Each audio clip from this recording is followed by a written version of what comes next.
Manda aí, Lênis. A Jéssica Souza, ela tá dando parabéns aqui pras meninas pelo livro. E o Paquito tem uma pergunta aqui também, que Fala, tava me Paquito. cutucando aqui. Fala, Paquito. Ó, eu queria saber a diferença de serial killer, spree killer e mass murder. Se tem uma legal. diferença, qual a diferença? Tem Por favor, diferença. A gente repita. explica no livro. Serial killer, spree killer e mass murder. Isso é diferente. É porque eles todos geralmente matam várias pessoas. Mais de uma pessoa. O serial killer tem um tempo entre os crimes. Então, ele mata um hoje, dá uns 2 dias, ou uma semana, ou um mês. Tem um tempo. E aí ele vai e comete outro crime no mesmo modus operandi, mais ou menos. Ele pode evoluir esse modus operandi, né? Mas ele tem um tempo entre os crimes. Tá. O mass murderer é aquele tiroteio na escola. O cara sai e É atira- ao um mesmo- tiroteio, é um crime em massa. Então, ele Tá. vai e mata muita gente ao mesmo tempo. Geralmente, essas pessoas também, elas ficam ali pra polícia matar elas, ou elas se matam no final, geralmente. Tá. Mas ficam ali meio que dando uma sopa pra polícia, tipo, pra morrer mesmo, né? E o spree killer é aquele que sai matando num caminho, geralmente. Então, pode ser ao longo de um dia inteiro, pode ser mais rápido, mas ele, tipo, mata você, sai andando e mata Aleatório. outro.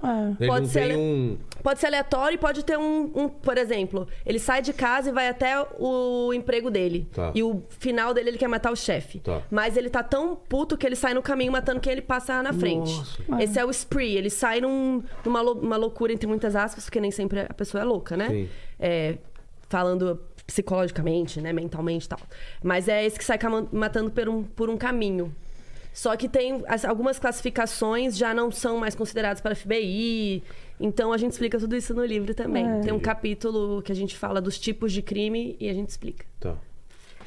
Espero que tenha dado para entender. Deu. Eu, por exemplo, não sabia esses 2 termos e agora entendi. Eu também não sabia. Leiam o Fiquei livro, sabendo agora. Modus Operandi, Guia de True Crime.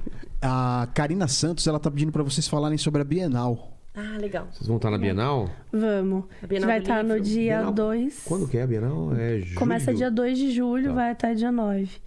E aí a gente vai estar lá no dia 2, vamos estar numa mesa de True Crime com o Ivan Mizanzuki. Então a gente vai falar sobre as nossas produções, né? As nossas... Provavelmente ele vai falar sobre Altamira mais, né? Agora que ele tá mais envolvido nesse projeto.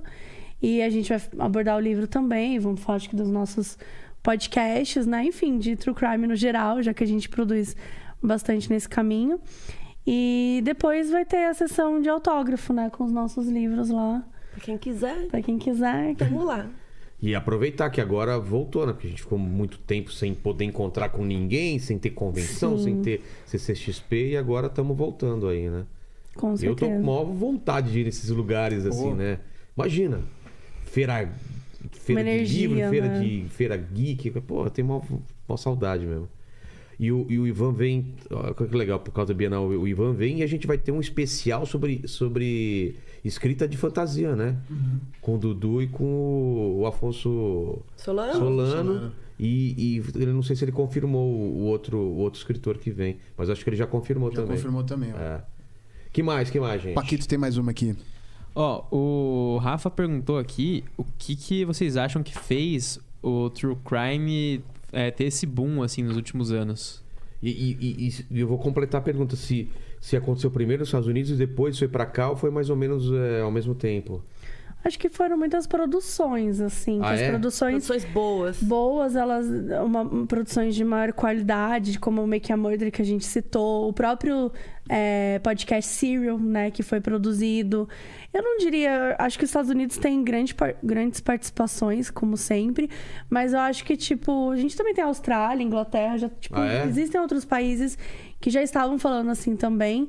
Mas acho que com mais afinco, com mais furor...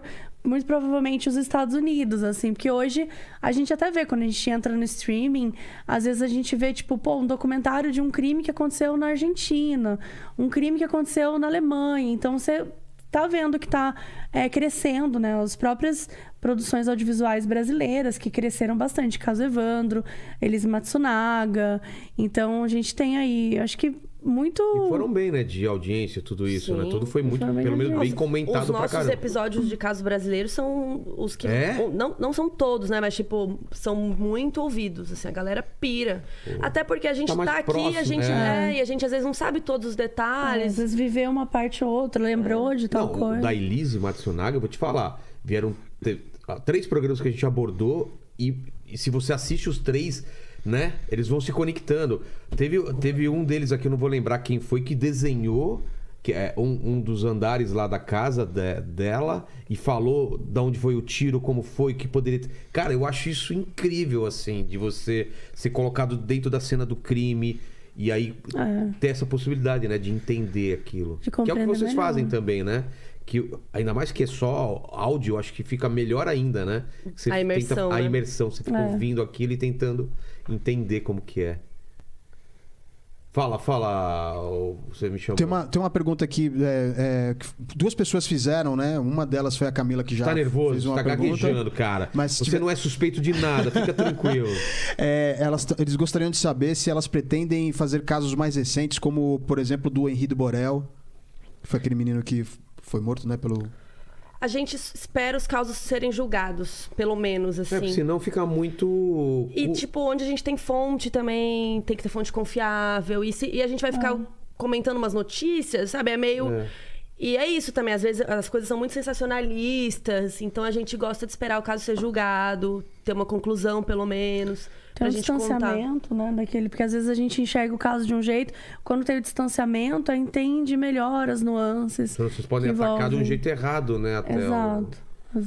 Por exemplo, no caso Evandro, imagina se vocês fizessem na época lá que na época, acharam os culpados, é isso. Provavelmente a gente chamaria elas de bruxas de Guarapari, né? Exatamente, Tipo, o caso das bruxas. exato, tipo, porque é aquilo, assim, é o que tá todo mundo dizendo. Tanto que quando acontece algum crime, assim, a galera sempre fala, faz episódio. A gente fala, não vamos fazer. Calma, né?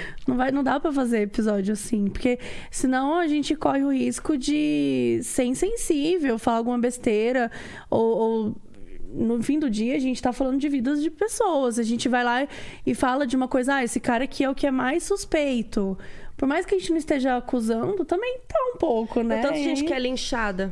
É. E aí não tinha nada a ver com a Exatamente. história, sabe? Teve o caso do Sim. dono da escola lá, né? Todo Nossa. dia tem, né, alguma história assim de tipo, foi acusado, não sei o que, é ele, daí a pessoa fica sem emprego, fica assim, e às vezes não tinha nada a ver com a história, sabe? Então tem que tomar muito cuidado. Então a gente não fala de caso agora, assim.